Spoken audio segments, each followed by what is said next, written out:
মুসলিম উম্মাহ of North America MUNA New York North জোনের উদ্যোগে দাওয়াতি পক্ষ উপলক্ষে দায়িত্বশীল সমাবেশ ও ঈদ পুনর্মিলনী অনুষ্ঠিত হয়। গত ৭ জুন নিউ ইয়র্ক সিটির সাগর চাইনিজ রেস্টুরেন্টে এ অনুষ্ঠানের আয়োজন করা হয়।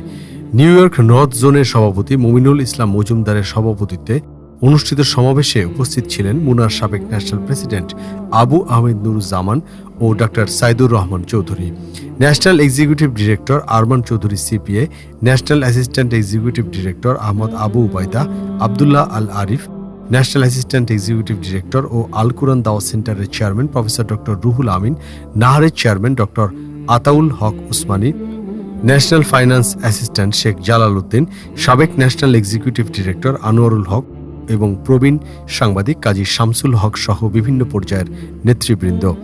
অনুষ্ঠান পরিচালনা করেন জোনের সাধারণ সম্পাদক ইঞ্জিনিয়ার মাসুদুর রহমান। সার্বিক সহযোগিতায় ছিলেন জোনের কার্যকরী কমিটির সদস্য দিদারুল আলম, প্রফেসর দেলোয়ার মজুমদার, অ্যাডভোকেট আবুল হাশেম, নুরুজ্জামান চৌধুরী, কায়কোবাদ কবির, শামসুল আলম প্রমুখ। বক্তারা বলেন, দাওয়াত মুমিন জীবনের অন্যতম গুরুত্বপূর্ণ দায়িত্ব ও মিশন। পৃথিবীতে আগত সব নবী রাসূলই দাওয়াতের মাধ্যমে মানবজাতিকে সত্য ও ন্যায়ের পথে আহ্বান করেছেন।